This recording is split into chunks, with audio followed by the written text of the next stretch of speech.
Kathy's potted plant has a container with a diameter of 12 inches, and the container sits in a drain pan that has a diameter of 16 inches and a height of 3 inches.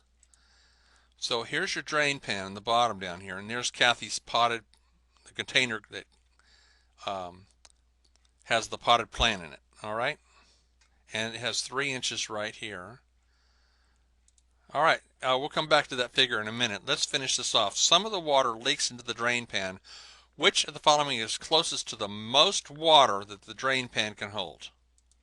Okay, so we've got the container, your drain pan, all right, and it's 3 inches high, the drain pan.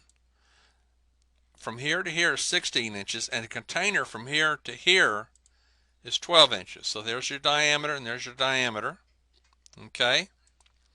So we're talking about the container being here, and the drain pan being on the outside, okay? And we have 4 choices here to pick from. All right, the formula is pi r squared h, okay? The height in both cases is 3 inches because you're talking about how much water can it hold. The drain pan can only go 3 inches high. So although this container is taller, we're only talking about this much of it, just the 3 inches of the container too, all right? So what we're going to do now, this is the radius of the container. What's the radius of the container? Well, if the diameter is 12, then the radius is half of the 12, which is 6 inches. So from the center to the outside right here, the green arrow is 6 inches for the container. Okay. The radius of the drain pan all the way across the drain pan is 16.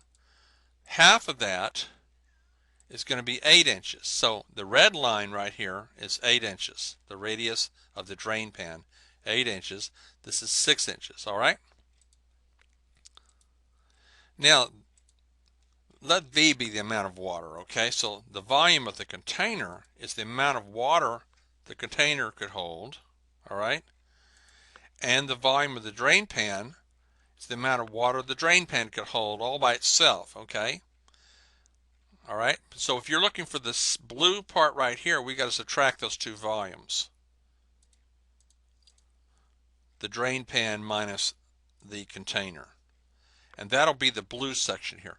It's like, what's the volume of this big circle with a radius of 8, and what's the volume of the little circle that has a radius of 6, and we cut the donut hole out, so we subtract the volume of the container from the volume of the drain pan.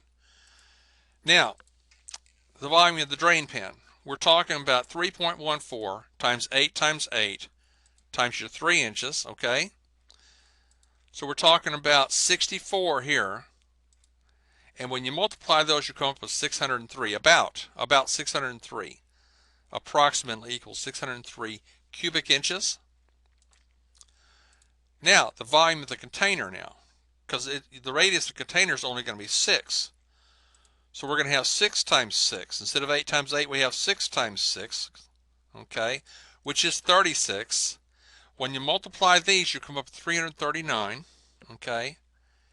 And then when I subtract these, the 603 for the drain pan minus the 339 for the container, we come up with the difference of those is 264 cubic inches. Okay, it's about 264. So this blue section here, okay, is 264 cubic inches. So of my 4 choices, I will pick C.